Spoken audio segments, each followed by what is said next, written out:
Salut, la chaîne Rotralite, c'est aussi une chaîne via laquelle on enseigne par l'humour. Ça y est dans notre avant-propos. Allez-y lire, ok? Aujourd'hui, on va vous raconter 2 ou 3 faits qui semblent un peu ridicules, mais qui font réfléchir. Ça, c'est notre but, que vous réfléchissez. Vous voyez? Dans un passé très lointain, les Occidentaux venaient attraper de force les Africains pour les envoyer en Europe et en Occident, dans un passé lointain. Mais maintenant, les temps ont changé. Maintenant, même, ce sont les Africains eux-mêmes qui s'attachent eux-mêmes et puis ils s'en vont. On dit, on ne veut plus de vous. Mais il dit, non, on va venir là-bas. Ça, on appelle ça l'ironie du sort. Bien. Deuxième fait. On dit que, enfin, en Côte d'Ivoire, on s'est rendu compte qu'il y avait une maison des orphelins à Bingerville. Bingerville, qui était dans le passé une capitale de la Côte d'Ivoire. C'était une capitale. Donc, dans cette capitale-là, les colons, accompagnés, aidés par leur État, la France, ils ont créé un camp, un orphelinat, où tous les colons qui enceinte nos jeunes filles, nos mamans, quand ils les enceinte, ils arrachaient après l'enfant pour aller le déposer à l'orphelinat. Où l'enfant partait à l'école, on lui donnait à manger, juste pour calmer leur conscience, quoi. Et ces enfants-là ont grandi et ils ne connaissent pas leur père. C'est-à-dire, on vient, on arrache l'enfant de force. À partir du moment où c'est une peau blanche, que c'est un métis, on vient, on l'arrache à sa maman. Je ne suis pas en train de vous mentir. Hein. Lambert Kouassi ne ment jamais. Alors, voici cette maison-là qui est là. Voilà la maison. Voilà. Un grand bâtiment qui peut abriter des centaines d'enfants en guillemets orphelins.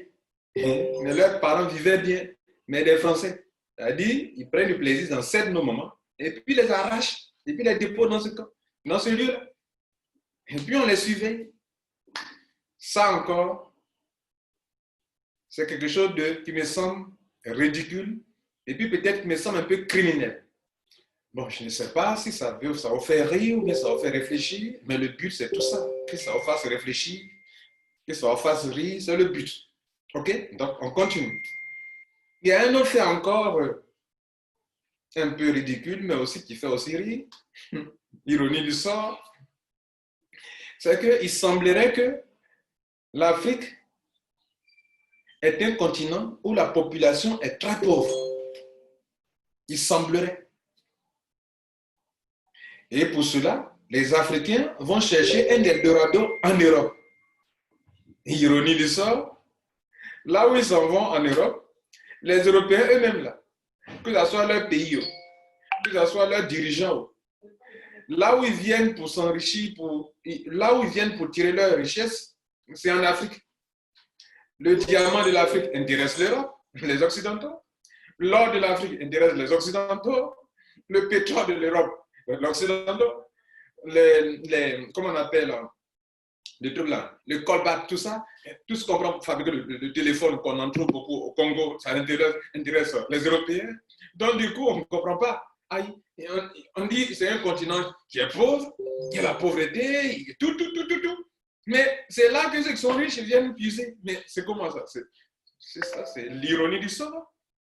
Même ceux-mêmes qui quittent l'Afrique pour aller en Europe, ils s'en vont, mais ils se rendent compte qu'eux-mêmes, là, ceux qui sont là-bas, là, ils ne peuvent pas diriger sans les présidents africains, sans vraiment faire route avec eux, en tout cas sans les mélanger par moment, parce qu'il semble que si tu veux vraiment diriger bien ton pays, il faut que tu sois d'accord avec des présidents occidentaux, sinon tu vas te créer des problèmes, tu vois tout ça. Et donc tout ça, ça me fait rire et puis ça me fait réfléchir. Hein, vous voulez encore quelque chose d'autre encore? Si on donne tout le riz, c'est pas bon. Hein? Voilà, si on donne tout, c'est pas bon. Mais quand même, je vais donner encore quelque chose d'autre, vous comprenez? Qui me fait un peu bizarre aussi. Hein? voici que nous naissons, des gens naissent bien, ils vont à l'école, ils travaillent, et puis ils ont des diplômes, puis ils commencent à travailler.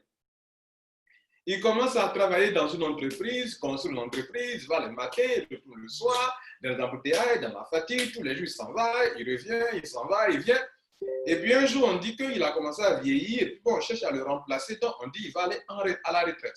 Et à la retraite, on lui paye peut-être 30% de son salaire, bien un tiers de son salaire, et puis il est d'accord, il accepte ça. Il aura construit une entreprise de quelqu'un qui est là, assis là, toute sa vie, il n'a même pas pu passer du temps avec sa famille, avec ses enfants, et puis il accepte comme ça, bonnement, d'avoir construit l'entreprise d'une personne, et il va à la retraite, et puis bon, il n'a presque rien, et puis bon, quelques instants après, il meurt. Parce qu'on lui prie de tout. Et à côté de ça, il y a des jeunes, des gens, des Africains vaillants, ambitieux, déterminés, qui, eux, ils veulent entreprendre pour pouvoir être autonomes. Ils veulent bâtir quelque chose aujourd'hui, même si c'est difficile, bâtir petit à petit, ça grandit, ils entreprennent, soit dans les réseaux marketing, soit dans l'affiliation. Et, ironie du sort, ceux-là, on ne les considère pas. Et encore, ce qui me choque encore, c'est que, contrairement aux entreprises qui ne peuvent pas, où on ne peut pas, tout le monde peut aller travailler, dans le marketing des réseaux, dans l'affiliation, tout le monde peut s'auto-employer. Ironie du sort, on les considère comme des va-et-vient, comme des escrocs. Non, ça là aussi, ça me fait travailler la tête, je ne comprends pas. Abonne-toi pour le meilleur, pour demain. Il y a d'autres numéros par surprise comme ça. Voilà. Et puis d'ailleurs, sachez, vous savez quoi? On va atteindre bientôt 30 000 personnes. 30 000 personnes. 30 000 abonnés. Le jour où on atteint 30 000 abonnés, durant 5 jours, comme je le fais toujours, je mettrai en ligne chaque jour au moins une vidéo. OK? Et quand je vais mettre en ligne chaque jour une vidéo, la toute première personne qui va se connecter pour commenter, pour dire « Je suis le premier » et qui est vraiment le premier, il donne son numéro Orange Money ou MTN Money ou Flouz et on lui fait un dépôt d'un montant de 10 000 francs CFA. Le budget pour ça, 50 000 francs CFA. Le premier qui commente la vidéo, je dis qu'on va atteindre 30 personnes, 30 000 personnes, je ne dis pas maintenant. Le jour où on va atteindre 30 000 personnes, 50 000 francs sont consacrés pour récompenser les 5 premières personnes qui vont intervenir. Bon, je ne sais pas si vous divisez par, il faut faire 5 000 pour avoir 10 personnes. Peut-être, comme vous êtes nombreux, on va faire 5 000. Dès que tu commences net, première personne, bon, on va faire combien? 10 000 bien 5 000. 10 000, bon, 10 000 c'est mieux, ok, c'est bon. 10 000, les 10 premières personnes ont 10 000 francs CFA. Et ça, c'est pour bientôt. Donc, il faut être scotché et dire à tes amis de se connecter à cette chaîne, la chaîne Road-Tra-Leader, pour devenir un Road-Tra-Leader. OK? Prenez soin de vous et surtout, faites travailler le Conglo. Et avec ça, vous serez toujours devant. C'est un monde d'information, c'est un monde de formation. Ce n'est pas un monde de diplôme seulement, c'est un monde où là, tic-tac, tic-tac, tic-tac, tic-tac. OK? J'espère que les sujets d'humour de ce jour t'ont fait réfléchir ou t'ont fait rire. Tu peux rire à gogo, gogo, gogo, ou bien tu peux réfléchir. Ça te fait pleurer aussi, tu pleures. Ça te rend triste aussi, ça te rend triste. Ça te fait rire et tu ris aux éclats. C'était l'envers passé. Ciao.